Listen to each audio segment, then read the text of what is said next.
Hey my friends, how's it going? It's Ultimus, and for today's video we're going to be talking about some of the core content coming to patch 7.2 for Legion whenever that drops. It could be in the next 2 weeks, it could be in the next month, who knows. The data is already on the background downloader, which a lot of you probably have seen and heard about via your Battle.net launcher if you use it. I apologize, apparently I'm burping now because I just finished eating. Now, I'm not going to be going through every piece of detail and every piece of information for this simply because it's way too much information, and I'm really trying to get better about condensing my videos just for your sake and mine. Basically, patch 7.2, we're going back to the Broken Shore. We're pissed off, we're angry, we're ready for blood. We've had a chance to lick our wounds. We've had a chance to kind of get our strength back, accumulate some allies, and make new friendships, and now we're ready to go ham. We've got our order halls set, we've got all that stuff set. Artifacts are more powerful than ever, all that kind of stuff like that. I'm going to skip over most of the lore stuff just in case spoilers are made. I don't want to ruin the story or the immersion for anybody, so we're going to go ahead and skip over that. If you want to read it up on yourself, or of course you can find other videos on YouTube as well, please feel free to do so, but I don't want to spoil any lore for anybody.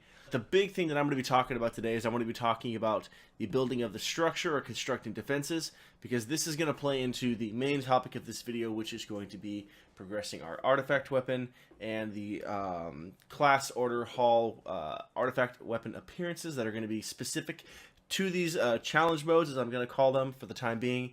They are solo challenge mode dungeons, and they'll also have to do with getting your class hall order mount as well. So once you get everything set up, I believe the name of the new faction with which, or not faction, basically people you're able to get reputation with is going to be known as Legion Fall. Blah, blah, blah. Cool. Sweet. Got that right. We're 1 for 1 so far. So you're going to be building reputation with them, and there's also going to be basically a continued build of reputation based on the previous reputations as well. So it's almost like we're going past Exalted as well, which is strange to me, but we are. And so throughout the course of getting set up here on the Broken Shore, again, as we're taking the fight to the Legion, you're going to get the opportunity to build 3 new towers. Now, of course, most of you are going to be really familiar with this, because this is going to look very, very similar to what we had in WoD for our garrisons with the building of towers, except these are going to affect how you actually interact with the rest of the world and what content you have available to you. So I'd imagine throughout the course of this patch and the rest of the expansion, you're going to want to rotate out between all 3 of these. Now, the one I do want to focus on the most is the Mage Tower, because that is the one that is going to have the most to do with unlocking our new artifact weapon appearances that are, of course, linked to these challenge modes that we're talking about. Okay, cool. So with the buildings we're going to be setting up right here, start with the Mage Tower. So the benefits of the Mage Tower include Fell Treasures, whatever that means, which provides access to artifact challenges, so that's what we're talking about with the artifact skins, bonus treasure spawns, and city portals. So lots of utility, and of course access to some of that cool content that we're looking for, because everyone wants that cool artifact weapon skin, because the more skins you have, the more options you have for transmog, right? Let's be real, and transmog is king right now in this game. And of course, here's just one example of just one type of buff that could be provided when this building is constructed. Knowledgeable: when you loot an item which grants artifact power in raid or dungeon, there's a chance you'll receive a bonus artifact power item. Note, the second Mage Tower perk can rotate with Reputable, which increases reputation gains with the armies of Legion Fall by 30%. So you can do that kind of stuff. So you're getting, they're toying with the idea of giving you optional rewards here, which personally I think is really cool, because then it lets people, it's nice to see less RNG coming, and there's already a ton of RNG in the game, but like even like little stuff like this, it's nice to see areas where you can pick the reward that you want, personally, because eventually, again, we're going to get to a point where we're not going to really need to get artifact power, or you're just going to get bored of getting artifact power, so you might want some of that reputation, so there's that. Next, we're getting the command center, which we have up here looking at a fortified base of operations for Order Hall leaders to gather together and plan their attacks across the Broken Shore. So as all the Order Hall leaders are there on the Broken Shore, we need a command center. So what we're looking at with the command center is a fortified base of operations for order hall leaders, which we just read. The benefits include Forces of the Order, which provides access to dungeon world quests, so more reason to get into dungeons to complete those world quests based on those dungeons, and the ability to call in Legion Fall reinforcements and a challenge mission, so there's that as well. Something that is worth mentioning when it comes to each individual buildings, how they're going to work is you actually build them and they last for 3 days. What you do was, when all that goes down, is once you build them, they're set, and the lore reason behind it and all that and stuff is that the buildings themselves are coming under attack by the Legion, and eventually they are destroyed and you'll need to rebuild them again. They will undergo some sort of cooldown, which they say right here. Constructing each building requires a steady influx of Legion Fall war supplies. Once constructed, the building is available for 3 days, during which players can reap the benefits of the building provides. The building will come under attack, under attack, so not just under attack, but really under attack, under attack, on the last of those days, after which it is destroyed and must be rebuilt. You'll then need to wait a cooldown period of 1 day before you can contribute again to rebuild. So there's that. The impression that I'm getting is that these are going to be more or less server run, as my voice cracks because I'm apparently going through puberty for the second time. Again, I'm not getting the impression that you're going to build your mage tower, right? And then it's only for you. This is giving me like old school Encourage War Effort vibes again, where the whole server contributes and tries to keep these buildings going and things like that. But we'll have to wait and see. And then the last one is the Nether Disruptor, which is an ancient elven moonwell with the power to push back. What does it say? The nether energy emanating from the tomb to reveal previously shrouded secrets. So that's kind of cool. Benefits Epic Hunter, which provides you with access to world bosses. So I like that idea, especially because each world boss probably has its own loot table. Unstable nether portals, and armor crafter commendations. So here's an example of just one type of buff that could be provided when this building is constructed. Reinforced Rings allows you to interact with objects while mounted. This perk can rotate with others like Fate Smiles Upon You and Nether Storm. So if you fail your bonus roll in the Broken Isles, there's the chance you'll have your Seal of Broken Fate refunded. Kind of nifty. And then chance when entering Nether Shards, or earning Nether Shards to get a bonus Nether Shard. So we're getting Nether Shards back, which are going to be the currency we use to access a lot of these things. Specifically, the challenge mode to try to unlock our artifact weapon skin. So with this, well, we are continuing the class Order Hall quest line. So again, just to real quick read what they got going here. It says, where the factions failed, the class order are determined to succeed, and now you have the weapons at hand to make it happen. Each class can continue their class order campaign on the Broken Shore and continue unlocking the power of the artifact weapon. For those who are at Artifact Knowledge 25, you can unlock Knowledge level 26 and beyond. So this is going to be crucial. You're going to need to be doing this to get to the next stage of your artifact weapon. It's not just going to keep growing. You have to do a quest to get this going. And for those not level 25, don't worry, you'll be led to $in to get a boost up. So again, more just jumping players back into the content wherever they left off, which I've got some mixed feelings on, but there it is. This is the system they have in place. It does state that if you've purchased all 35 ranks of your artifact weapon for at least one specialization, a new quest to continue your journey will appear. After a short series of quests, you'll unlock access to 4 new traits of your artifact weapon. And if you haven't opened all 35 ranks of your available traits, a quest will become available, so you can complete that before moving on. So there's that. They definitely want everyone to be caught up right now, which is interesting. And then of course we're getting more dungeons, all that kind of stuff like that. Mentions Under the Glow of the Sun Attacks, which is the Legion's command ship.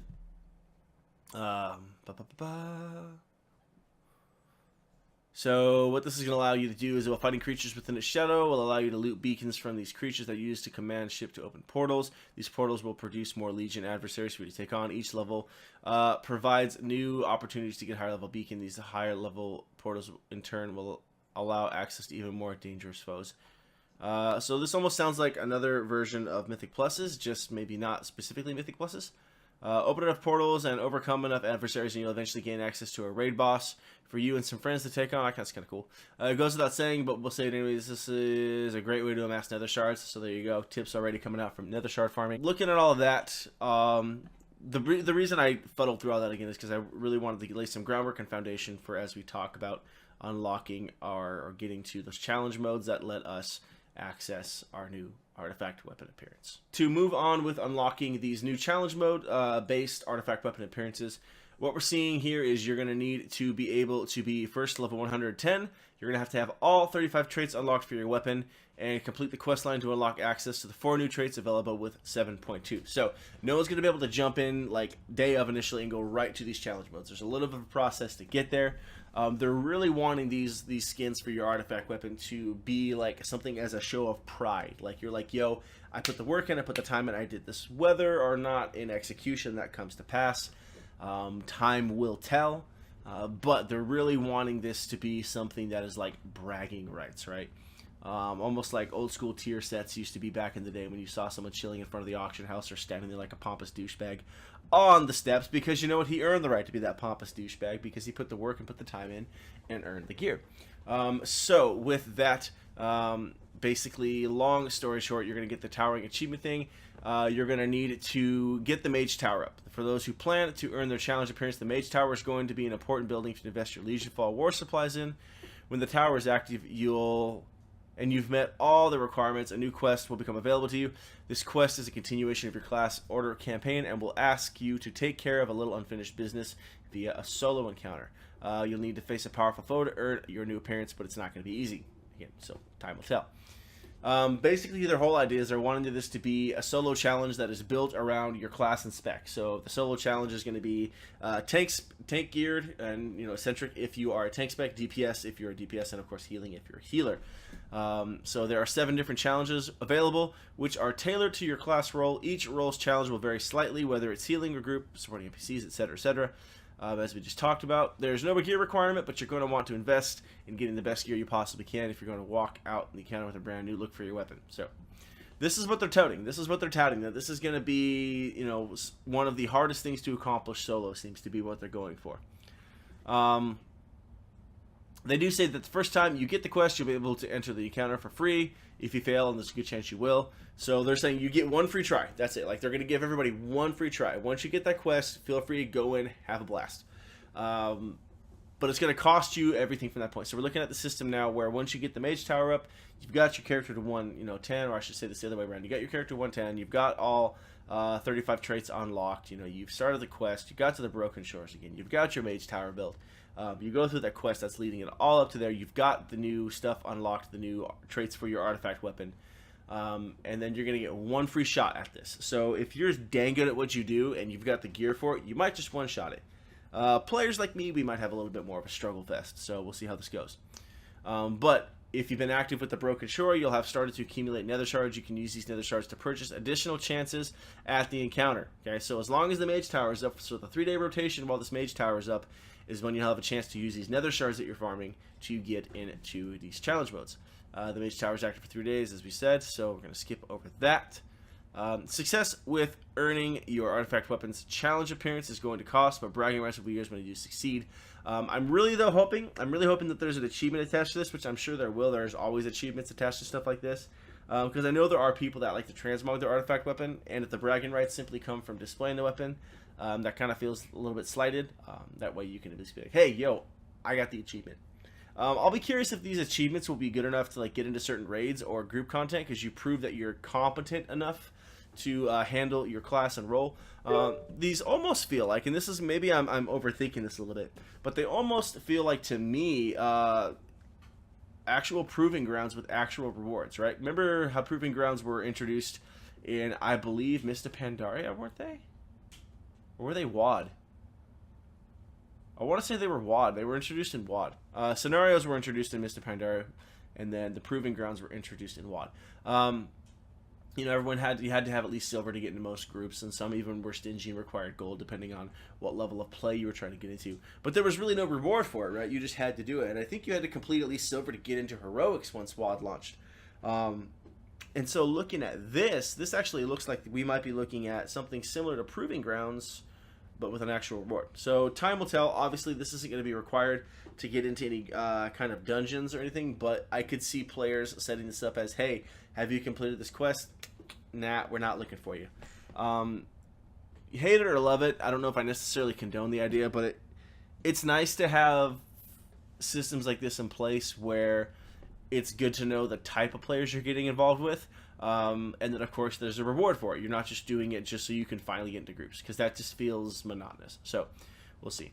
They have a couple displays of some of the gear what we're looking at here. A lot of them sound like they're going to be throwbacks to old school weapons. We'll see. You can actually view most of these weapons have been seen. Actually, we've seen them before. As Legion was kind of leaking out before it was launched, and we're seeing screenshots of Artifact weapons during beta and things like that when they were teasing around with what the appearances are going to look like. Sorry, my mustache is really bothering me. So most of these I feel like we've seen before, but they're kind of cool. It says these appearances have been inspired by previous class quest lines that lead to weapons like Anathema, Benediction, Rock Delar. No group is required or allowed, so that's another thing to keep in mind. You won't be able to take friends in with you even if you wanted to, and completing the challenge will reward you with a distinctive appearance. So this is actually some of the content I'm most excited about. Oh yeah, see, so it does reward an achievement that we already talked about, so there you go. This is actually one of the things I'm most excited about for patch 7.2. So I'm trying to keep an eye on my dog over there. She's like sitting next to the dirty laundry. I want to make sure she's not trying to eat it. But yeah, one of the content pieces I'm most excited about for 7.2, especially because I do tend to play a lot by myself, just because, again, I've mentioned it before, just due to the times that I get on, there's really not a whole lot of people on. Even in my massive guild that I'm in, there's just not a whole lot of people on at 10:30 at night and at midnight. So I like stuff like this because it gives me at least something to do and something to work towards. As a mostly solo player. Not that I want to be, but just kind of how the cards fall at the moment. And then it does mention, too, after unlocking the base style through the challenge, you can unlock other artifact tints by defeating Heroic Kill Jaden, winning 10 rated battlegrounds, and defeating all Legion bosses. So there you go. So we're getting a little bit more info on this. I'll be curious again to see how this all actually plays out. If it will be a server-wide rotation, or if it's just solo for the buildings as we're going to be building, as we're going to be rotating them out. I do imagine that as the patch goes on, like I mentioned before, we're going to be wanting to rotate what buildings we have in and out. Or again, if it's going to be one of those server-wide things where that's where the war effort's going, you're going to have people maintaining each of them throughout the week, and then you'll be able to take your nether shards in and use those. So hopefully it's not too much of a grind to get nether shards, but I can see it being a little bit of an effort, especially if they want to add to the challenge, into the prestige, I suppose, of getting into some of these challenge modes. So we'll see. Let me know down in the comment section below if you are excited about this. Is it kind of meh to you? Do you not care? Do you think it sounds too easy, too hard? What are your thoughts? I really want to know what you guys have to say. Coming up soon, of course, we're going to be talking about class order hall mounts, or class mounts. We'll be doing that in another video. I'm going to be going over legendary changes coming up in another video, and of course soon as well, my plans are to be going over warrior changes and demon hunter changes for patch 7.2 as well, talking about the additional artifact traits and any kind of changes that are coming to the class. So that's going to do it for this video, guys. As always, thank you so much for watching. I hope you enjoyed. Please don't forget to like, comment, and subscribe if you did, in fact. I mentioned it before, but I'll continue to plug it. You can find me all over the place on social media. If that's your jam, you can find me on Instagram, Twitter. There's a Facebook page as well. Definitely more active on Twitter and Instagram, but I'm pretty much on all of them at least once or twice a day. So I'd love to interact with you guys there, get to know you a little bit more. But yeah, that's it for me. I'm done. Peace. Thanks for watching. I'll catch you next time.